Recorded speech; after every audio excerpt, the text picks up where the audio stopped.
Hello everyone!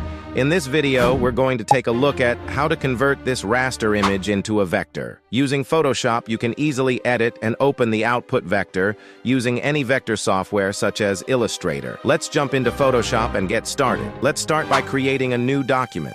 Set width to a value between 2000 to 3000 pixels with any height you want, 300 resolution and RGB color mode. Then click Create. Now go to File Place Embedded to import your image. Resize your image as you want, then press Enter.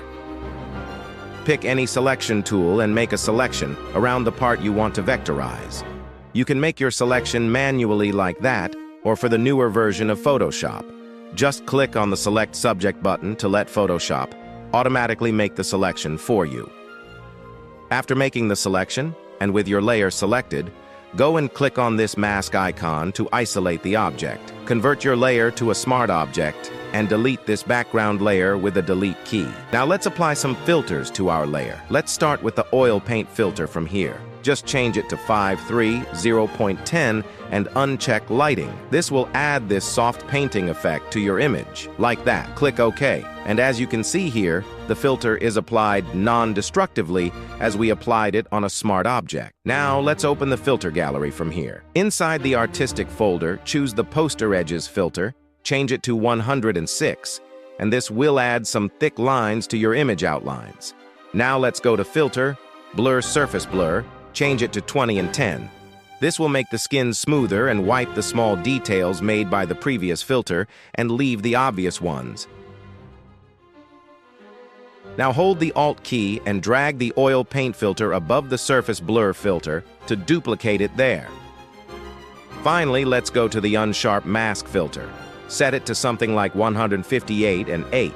This will increase the sharpness and boost the details of the final effect like that. Now let's add some adjustment layers above our layer. Create a levels layer and leave it unedited for now. Create your hue and saturation layer, then drag the saturation slider all the way to 100. Finally, let's create a posterized layer, and here is the most important part. With this level slider, you can control the final output number of colors. For example, if you want a 2-color vector, just set the levels to 2, and you will get a black and white image like this. 1 and 4 will give you 4 colors image, black, white, and 2 levels of gray, and so on. Let's change it to 4. Then go to the levels layer. By moving any of the 3 sliders, you can control the density of each color like that.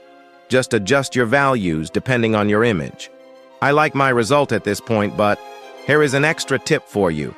If you want more advanced control over your colors, you can create a new layer above your effect layer with an overlay blending mode, and with a brush tool decrease its flow to around 5% and start painting over your new layer with a black color to darken the existing colors like that, or with white color to lighten the existing colors like that. Don't forget to create a clipping mask to limit your drawing inside the object layer below. You can use this result as it is, and if you want to vectorize it. Now select your layer while holding the Shift key. Then select the top layer to select all layers. Right-click them and choose Merge Layers. And with a Merge Layer selected, let's open the Color Range window from here. Color Range can be used to make a selection based on a specific color in your image. Just choose selected colors from this menu and with the eyedropper tool pick any color to make a selection around it. Set Fuzziness to 0 and uncheck Invert, then click OK. Just pick any selection tool and right. Click inside the selection and choose Make Work Path. Change tolerance to 2 or 3, then click OK.